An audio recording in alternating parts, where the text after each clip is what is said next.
Welcome in our channel education hub for all. आप लोगों का फिर से बहुत बहुत अभिनंदन आपके अपने channel education hub for all में। आज हम लोग फिर से पार्ट 1 आपका इसका आ चुका है, आर्थिक सर्वेक्षण का। आप देख लीजिएगा, अभी जस्ट कुछ पहले ही आया है। ये फिर से आपका पार्ट 2 आया है आर्थिक सर्वेक्षण का।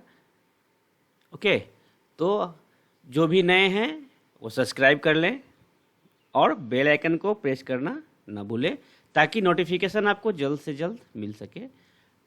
और हाँ, जो भी पुराने या हमारे नए सब्सक्राइबर हैं वो लाइक, सब्सक्राइब एंड शेयर करना ना भूलें। इससे क्या मिलती है? प्रोत्साहन मिलती है वीडियो बनाने में। मेरी ये एक छोटी सी कोशिश है उन छात्र छात्राओं के लिए जो सुदूर इलाकों में रहते हैं, ग्रामीण क्षेत्रों में रहते हैं, उनके पास पठन पाठन की सामग्री उपलब्ध नहीं हो पाती है। वैसे छात्र छात्राओं के लिए ये मेरी छोटी सी कोशिश है। तो चलिए अब हम लोग स्टार्ट करते हैं। आज का हमारा जो सीरीज नंबर 4 है, पार्ट नंबर 2 है आर्थिक सर्वेक्षण का। सीरीज नंबर 4 एंड आर्थिक सर्वेक्षण पार्ट 2। पार्ट 1 अभी जस्ट आया है, जो नहीं देखे हैं वो जाके देख लें। और ये आर्थिक सर्वेक्षण बहुत ही इम्पोर्टेंट टॉपिक है किसी भी एग्जामिनेशन का के लिए, खास करके अभी जो 66 देने वाले हैं परीक्षार्थी, उनके लिए बहुत महत्वपूर्ण साबित होगी। वो एग्जामिनेशन में देखने को मिलेगा आपको। तो पार्ट 1 आप लोगों ने देख चुका होगा। पार्ट 1 में हम लोग आर्थिक सर्वेक्षण कर चुके थे। देखिए, आर्थिक सर्वेक्षण 19-20 हम लोग इसमें कर चुके हैं। अब हम लोग आगे बढ़ेंगे और हम अब करने जा रहे हैं पेज नंबर 47। और इसमें क्या है? वैदेशिक क्षेत्र भुगतान सुल्तान BOP। भारत की BOP स्थिति में सुधार हुआ है। ओके, भारत की जो BOP स्थिति है उसमें क्या हुआ है? सुधार हुआ है। सुधार हुआ है। मार्च 2019 में यह $412.9 बिलियन विदेशी मुद्रा भंडार था, जबकि सितंबर 2019 के अंत में बढ़कर 433.7 बिलियन हो गया है। 437.4 बिलियन, और यही मार्च में था 412.9 बिलियन था। ओके, चालू खाता घाटा CAD, करेंट अकाउंट डेफिसिट जो है कितना है 2018-19 में? 18-19 में है 2.1%। चालू खाता घाटा 2018-19 में है आपका 2.1% से घटकर 2019-20 में हो गया है पहली छमाही में 1.5%। पहली छमाही में कितना हो गया है? 1.5%। सॉरी। विदेशी मुद्रा भंडार 10 जनवरी 2020 तक 461.2 यानी $461.2 बिलियन रहा। अब देख लीजिए यहाँ पे कितना था आपका? 412 था मार्च 2019 में, और यही अंत में सितंबर के अंत तक में 433, और ये 2020 में 10 जनवरी 2020 को हो गया $461.2 बिलियन। ओके, अब आइए वैश्विक व्यापार पे कुछ देखें। 2019 में वैश्विक उत्पादन में 2.9% अनुमानित वृद्धि के अनुरूप वैश्विक व्यापार 1.0% की दर पर बढ़ने का अनुमान है, जबकि 2017 में यह कितना था? 5.7% के शीर्ष तक पहुंचा था। ओके, हालांकि वैश्विक आर्थिक गतिविधि में रिकवरी के साथ 2020 में 2.9% तक रिकवरी होने का अनुमान है। वर्ष 2009 से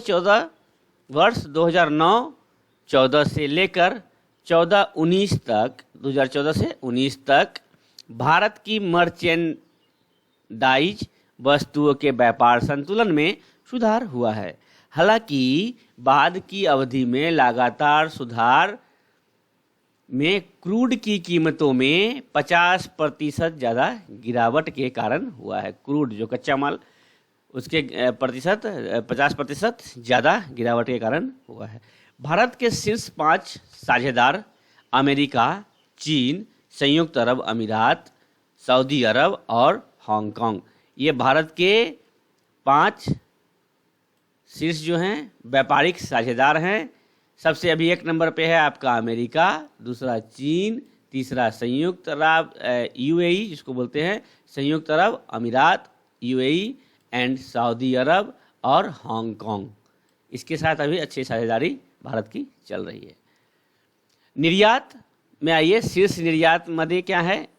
पेट्रोलियम निर्यात, बहुमूल्य पत्थर, औषधियों के नुस्खे और जैविक स्वर्ण और बहुमूल्य धातुएं क्या की जाती है? निर्यात की जाती है। 2019-20 अप्रैल-नवंबर में सबसे बड़े निर्यात स्थल कौन सा है?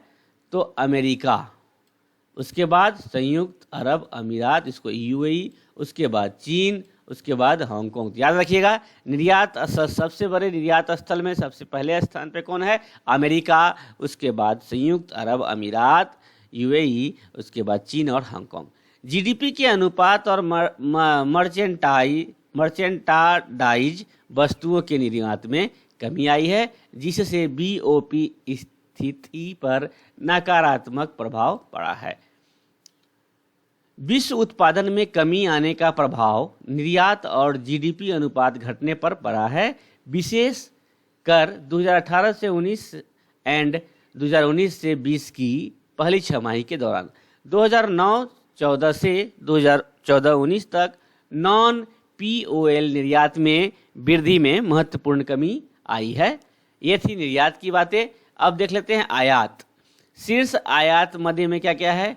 कच्चा पेट्रोलियम, सोना, पेट्रोलियम उत्पाद, कोयला, कोक एवं ब्रिकेट्स। भारत का सर्वाधिक आयात चीन से करना जारी रहेगा।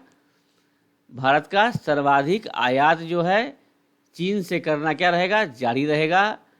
उसके बाद अमेरिका, यूएई और सऊदी अरब का स्थान है। आयात के मामले में पहला स्थान पे कौन है? चीन है। निर्यात के मामले में पहले स्थान पे कौन है? अमेरिका है। तो अब देखते हैं हम भारत के लिए मर्चेंटाइज आयात और जीडीपी अनुपात में कमी आई है, जिसका बीओपी पर निवल सकारात्मक प्रभाव पड़ेगा। अब देखते हैं लॉजिस्टिक्स उद्योग। वर्तमान में भारत का लॉजिस्टिक्स उद्योग लगभग 160 बिलियन डॉलर का है। कितना का है? लगभग 160 बिलियन डॉलर का लॉजिस्टिक्स उद्योग है। आशा है कि यह 2020 तक 215 बिलियन डॉलर हो जाएगा। विश्व बैंक के लॉजिस्टिक्स प्रदर्शन सूचकांक के अनुसार 2018 में भारत विश्व में 44वें स्थान पर है। कितना स्थान पे है? 44वें स्थान पे। यही 2014 में भारत का रैंक 54वां था। ओके। एफडीआई, कुल एफडीआई आवक 2019 से 20 में मजबूत बनी रहेगी। पहले 6 माही में 24.2 बिलियन डॉलर का निवेश आकर्षित हुआ। यह 2018-19 की समान अवधि से अधिक था। नेक्स्ट देखते हैं अब, विदेशों में रहने वाले प्रवासी भारतीयों से रकम की प्राप्ति में वृद्धि होती रही। 2019-20 की 6 माही में 38.4 बिलियन डॉलर की प्राप्ति हुई, जो पिछले वर्ष के स्तर से 50% से अधिक है। किससे अधिक है? 50% से अधिक है। अब देखेंगे मूल्य एवं मुद्रास्फीति। मूल्य एवं मुद्रास्फीति। मुद्रास्फीति प्रवृत्तियां 2014 के बाद मुद्रास्फीति नियंत्रित रही।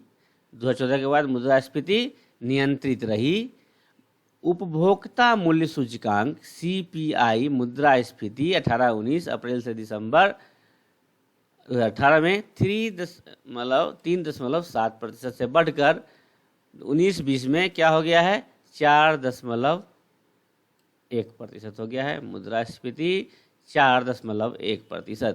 थोक मूल्य सूचकांक मुद्रास्फीति जो कि 18-19 का है में 4.7 थोक मूल्य सूचकांक 7, वही 19-20 में गिरकर हो गया 1.5। CPI जिसे बोलते हैं मिश्रित सी मुद्रास्फीति के चालक 2018-19 के दौरान प्रमुख चालक मिले जुले समूह थे। 2019-20 के दौरान अप्रैल दिसंबर खाद्य और पेय पदार्थों ने प्रमुख योगदान दिया। खाद्य और पेय पदार्थों में कम आधार के प्रभाव उत्पादन ही अड़चनों जैसे असमय वर्षा के कारण सब्जियों और दालों के दाम बहुत अधिक रहे। माने असमय अगर वर्षा हो जाएगी तो नेचुरली है कि सब्जी वगैरह दाल वगैरह खराब हो जाएगा उसका फसल। वन और वृक्ष कवर के साथ यह 80.73 मिलियन हेक्टेयर हुआ है। देश के 24.56% भौगोलिक क्षेत्र पर इसका विस्तार है। कितना विस्तार है? 24.56% भौगोलिक क्षेत्र पर इसका विस्तार है। कृषि अवशेषों को जलाने से प्रदूषण स्तर में वृद्धि तथा वायु गुणवत्ता में गिरावट अभी भी चिंता का विषय वस्तु है। यद्यपि विभिन्न प्रयासों के कारण कृषि अवशेषों को जलाने की घटना में कमी आई है। अंतर्राष्ट्रीय सौर संगठन ISA सदस्य देशों में 30 फेलोशिप को संस्थागत बनाकर सहायता एग्जिम बैंक ऑफ इंडिया से $2 मिलियन का ऋण और AFD फ्रांस से $1.5 मिलियन का ऋण। सौर जोखिम समाप्ति जैसे कार्यक्रम द्वारा इनक्यूबेटर 116 मेगावाट सौर तथा 2.7 लाख सौर जल पंपों की कुल मांग के लिए उपाय विकसित करके एक्सेलेटर। कृषि तथा खाद्य प्रबंध भारतीय आबादी का बड़ा हिस्सा प्रत्यक्ष और अप्रत्यक्ष रूप से अन्य क्षेत्रों की तुलना में रोजगार अवसर के लिए कृषि पर निर्भर करता है। देश के कुल मूल्यवर्धन GVA में कृषि संबंध हिस्सेदारी गैर कृषि क्षेत्रों की अधिक वृद्धि के कारण कम हो रही है। यह विकास प्रक्रिया का स्वाभाविक परिणाम है। कृषि वानिकी और मछली पालन क्षेत्र में 2019-20 के बेसिक मूल्यों पर GVA में 2.8% की वृद्धि का अनुमान जताया है। कृषि में मशीनीकरण का स्तर कम होने से कृषि उत्पादकता में बाधा। भारत में कृषि का मशीनीकरण 40% है जो चीन में 59.5% तथा ब्राजील के 75% से काफ़ी कम। भारत में कृषि ऋण के क्षेत्रीय वितरण में असमानता। पर्वतीय तथा पूर्वोत्तर राज्यों में कम ऋण यानी कुल कृषि ऋण वितरण का 1% से भी कम है। लाखों ग्रामीणों परिवार के लिए पशुधन आय दूसरा महत्वपूर्ण आय का साधन। किसानों की आय को दोगुना करने के लिए लक्ष्य रखा गया है 2022 तक। तो किसानों की आय दोगुनी करने के लक्ष्य को प्राप्त करने में महत्वपूर्ण भूमिका होगी।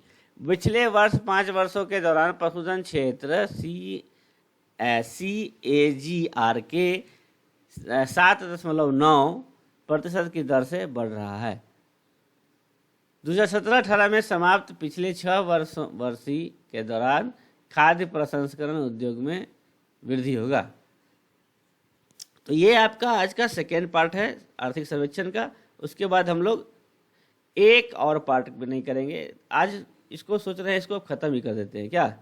ये 2017-18 में समाप्त पिछले 6 वर्षों के दौरान खाद्य प्रसंस्करण उद्योग क्षेत्र में वृद्धि। औसत वार्षिक वृद्धि दर AGR लगभग 5.6 है, 5.6 है। 2011-12 के मूल्यों पर 2017-18 में जीवीए में विनिर्माण और कृषि क्षेत्र की हिस्सेदारी क्रमशः 8.83% और 10.66% रही। यद्यपि जनसंख्या के कमजोर वर्गों को हितों में सुरक्षित रखने की आवश्यकता फिर भी आर्थिक समीक्षा में निम्नलिखित उपायों में खाद्य सुरक्षा की स्थिति पर स्थिर बनाने पर बल दिया।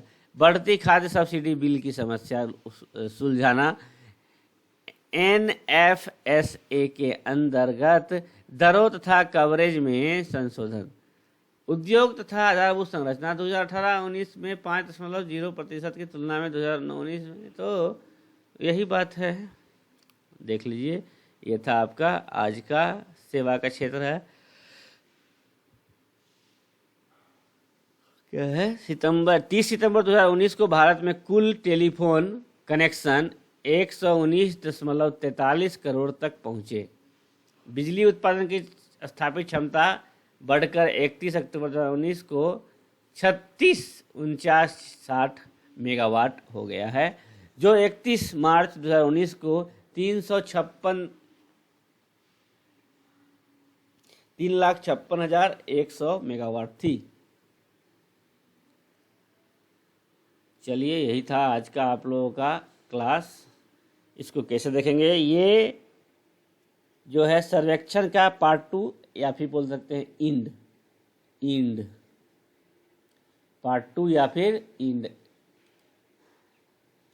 खुले तब तो स्कूल इंड हुआ। ठीक है, चलिए हम लोग आगे बढ़ते हैं। इंड हो गया यहाँ पे अब आपका। Bye bye, take care. और जो नए हैं वो क्या करेंगे? सब्सक्राइब कर लेंगे, बेल आइकन को प्रेस कर देंगे ताकि इस तरह की वीडियो आपको मिलती रहे। Bye bye, take care. और लाइक, कमेंट, सब्सक्राइब, शेयर जरूर करें। अब आगे मिलेंगे दूसरे वीडियो पे। अब ये सर्वेक्षण खत्म हो गया, अब बजट को कंटिन्यू किया जाएगा। Okay, take care.